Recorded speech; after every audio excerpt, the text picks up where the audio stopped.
بسم اللہ الرحمن الرحیم۔ السلام علیکم، میں منیب ربانی۔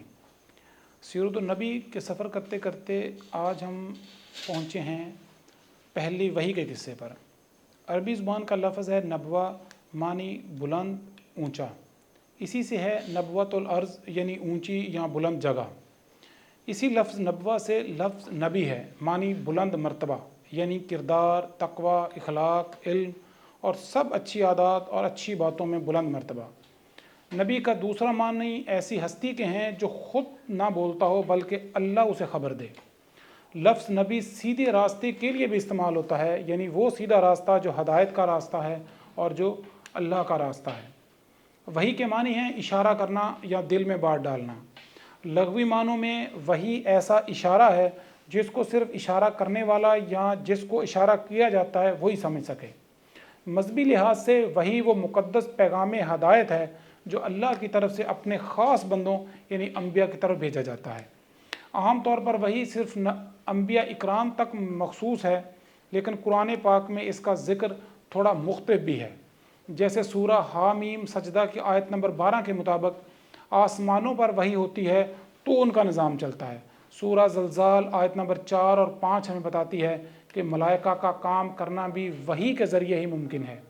سورۃ طٰہٰ کی آیت نمبر 38 اور سورہ القصص کی آیت نمبر 7، ان دونوں آیات میں موسیٰ کی والدہ پر وحی کا ذکر ہے، جس میں انہیں موسیٰ کو دریا میں ڈالنے اور فکر مند نہ ہونے کے ساتھ ساتھ موسیٰ کے نبی ہونے کے متعلق بھی بتایا گیا۔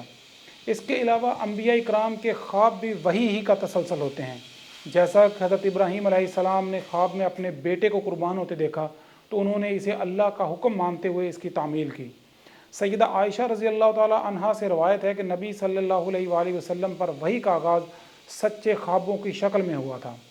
آپ جو بھی خواب دیکھتے وہ ایسا ہوتا جیسے آپ دن کی روشنی میں دیکھ رہے ہیں۔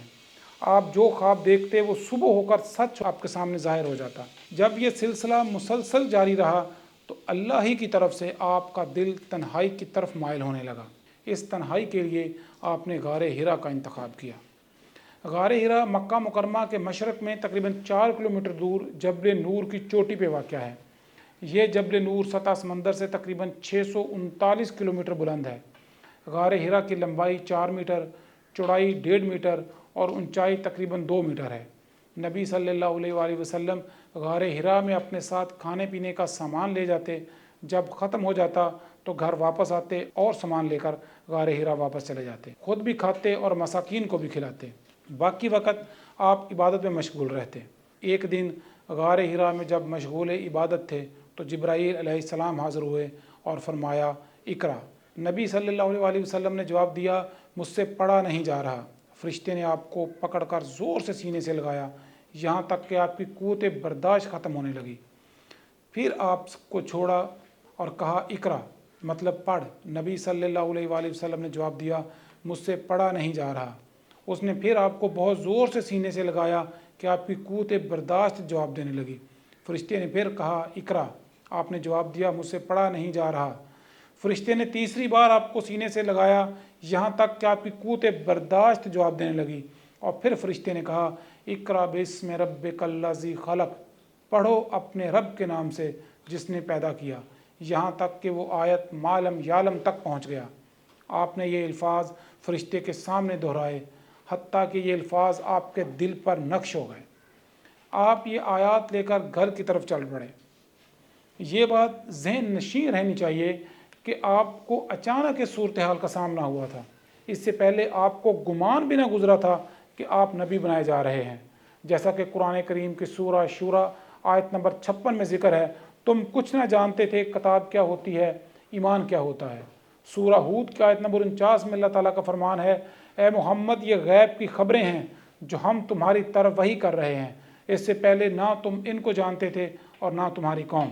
آپ تو غار حرا میں مراقبے اور عبادت میں مصروف تھے کہ یکا یک اس تنہائی میں فرشتہ ظاہر ہو کر آپ کو خالق حقیقی کا پیغام دیتا ہے۔ اس غیر معمولی اور عظیم تجربے سے آپ پر گھبراہٹ کا طاری ہونا عین فطری ہے۔ یہ بات یاد رکھیں کہ یہ خوف جبرائیل کا نہیں تھا، بلکہ یہ گھبراہٹ تھی کلام الہی کے نزول کی اور احساس ذمہ داری کی۔ غار حرا سے گھر کے راستے پر کچھ سوالات بھی یقیناً آپ کی پریشانی کا باعث بن رہے ہوں گے۔